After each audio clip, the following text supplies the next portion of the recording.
But fellow Dems are marching behind him with bricks in hand. Nancy compared Trump's decision to, of course, Jan 6th.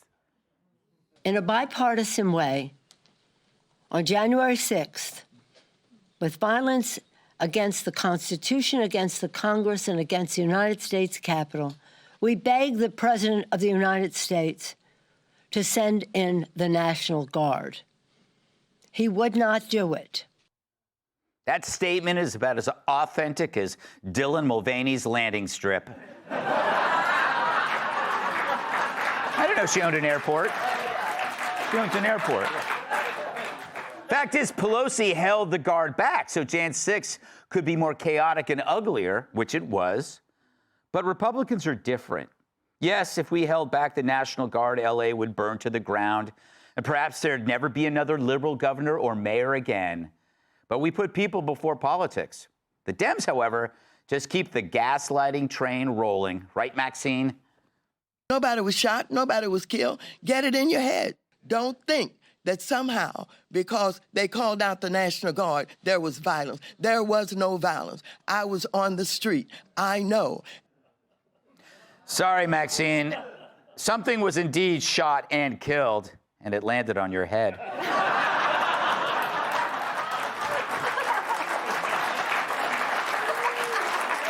Love her. But she wasn't the only violence denier. The vast majority of protesters have been peaceful. There are always a few bad actors. Local law enforcement has said they can handle the protests. It's no different than when a team wins a national championship and people get overexcited and they overturn vehicles and light them on fire. Please. Even Philadelphia Eagles fans are like, we only destroyed things for a few hours. So while Dems try to win back voters, they expand their opposition by labeling all law enforcement action as authoritarian. Pretty soon, their party will consist of Hamas, Antifa, and cat ladies. If a jeweler calls the cops to protect his store, the Dems will think, well, he's the problem, like they did with pro-Hamas campus protests, BLM riots, and Daniel Penny. The only difference, Trump won't abandon law enforcement. If you're looking for a repeat of 2020, I'm sorry to say your dream is as dead as George Floyd. You don't know which George Floyd I mean. Even legal immigrants support Trump. Take it away, Harry. Immigrant voters, foreign-born voters, have gone tremendously to the right on this issue in 2024 and 2025 versus where they were in 2020. Closest to or trust more in immigration. You go back to 2020. Democrats, get this, held a 32-point lead on this issue. Immigrant voters were in the Democratic camp. Jump forward to 2024, 2025. Look at that shift, a 40-point shift to the right among immigrant voters. Republicans now lead on this issue by 8 points over Democrats. It makes sense. If you waited your turn, why would you be happy about a bunch of jerks cutting the line? So why are the Dems and the media shocked by this? Well, because unlike the left, immigrants don't shout their beliefs every time there's a break in conversation. Hell, I rarely even flex my muscles unless it's a conversation about my muscles. But the left lives in a bubble where they're at ease telling you their worst opinions, assuming the silence it causes is affirmation. It's not. So when their assumptions get shellacked, they're as shocked as Larry Kudlow when I electrocute his nipples. Hey, I wouldn't do it if he didn't ask. So to us, the riots are just a geographic version of Joe Biden. And that you see with your own eyes what's going on, and the left tells you you're nuts for seeing it. And that preserves their escalation hoax. You know, that by responding to riots, you escalate them. No, we got years of evidence proving otherwise. If you don't respond to the riots, you get days, weeks, even months of more rioting. It never stops because lawlessness leads to more lawlessness. So the riots aren't a protest against authoritarianism. They're a protest against order. Once you conflate order with authoritarianism, you get chaos and destruction. So if restoring order is evil, then the Dems are now the party of disorder. Turns out the only system they had was wokeism, and it rotted any basic principles the party had to begin with.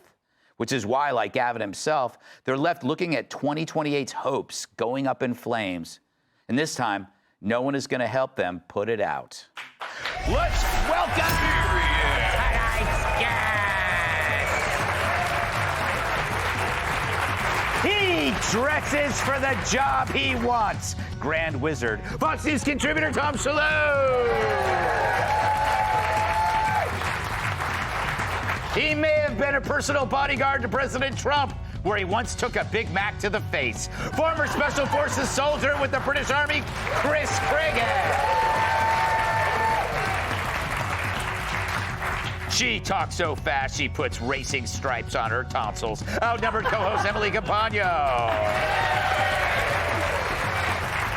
And his many fans ask him to sign their support hose. New York Times bestselling author, comedian, and former NWA World Champion.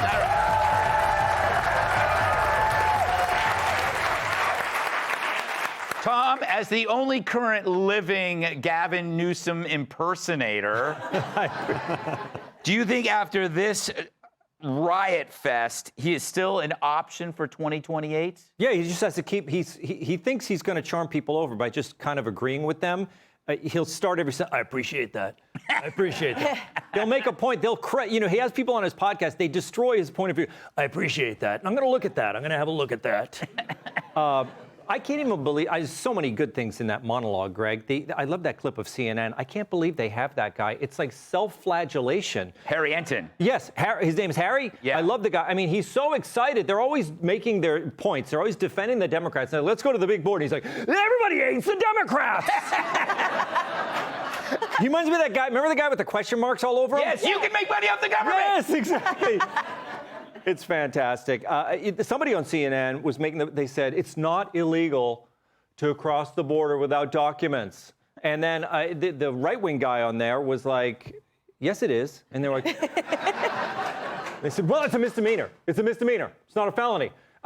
So they immediately back down. But the thing is, they're almost right, because with asylum law the way it is almost is not illegal to cross the border. The way we've set these things up, because we've been party to these ridiculous international agreements. International law is totally fake. It's ridiculous because certain countries obey international law and then certain countries don't. And we are towing the line on international law, and we allow, in more than even the spirit of the law, we allow people to come in here, claim asylum, and then stay here. That's been the whole problem. People come in, they process them, they let them run about the country, and then we never are able to get rid of them.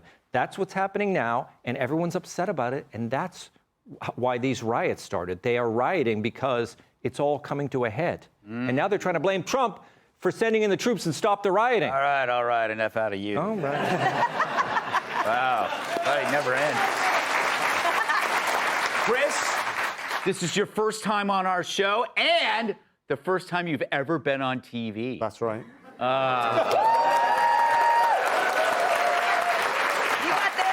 Well, you should leave right now because that's the best applause you're It's the going to best get. I'm going to get. What do you make of this idea that any kind of law enforcement somehow is fascist? Like any reaction to restore order? It always comes down to, with the Dems, is bad leadership at every single level. It's this thing, they've made their own bed of one, relaxed immigration, or not relaxed, non-existent immigration. Apart from yours truly, I'm an immigrant, and it's pretty hard, I can tell you that. Yeah. Is they've, again, open border, and then not just in the LA where it's anything goes, no one's going to get prosecuted. You also have the fact that you have 4 years of the previous administration, and so there's a whole generation of people, there's a whole lot of scumbags out there who don't understand around and find out. And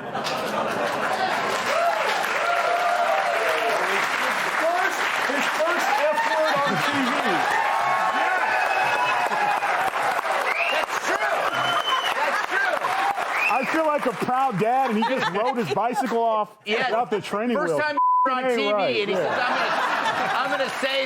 I'm gonna save.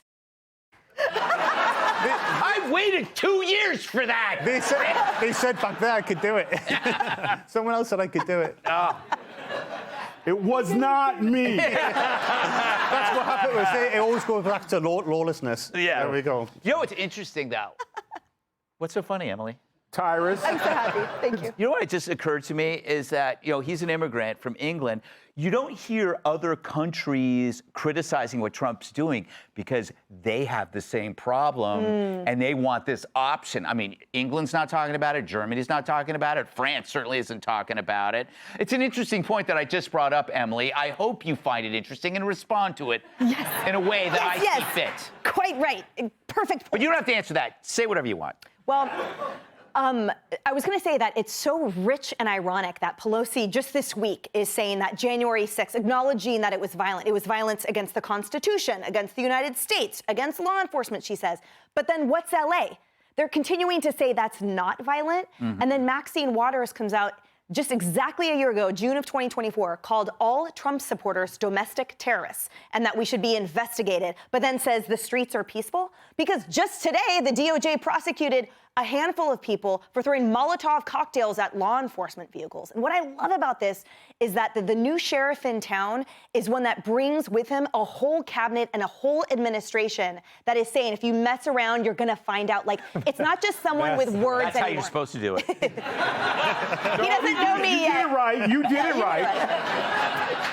I'm just trying to be well behaved in front of our first time guest. And so I love this because people like Gavin Newsom, all they did was talk big, but there's no actions. Here, the last time someone threw a Molotov cocktail here in this city, by the way, and by the way, there were 4 officers inside. She got 6 years in prison. Yeah. 2020, they finally got sentenced years later that summer. All of those guys got 5.5 years, 3.5 years, et cetera. That's a big deal. So now we're seeing, my point is, the enforcement of the laws, the prosecution, they're going to find out who's funding this, and that's the decelerant. That's the deterrence that finally these people are going to see. This small group of agitators deployed to every single state that are pretending to be, for the immigrants, but really they're just anti-anarchist. Click here to subscribe to the Fox News YouTube page to catch our hottest interviews and most compelling analysis.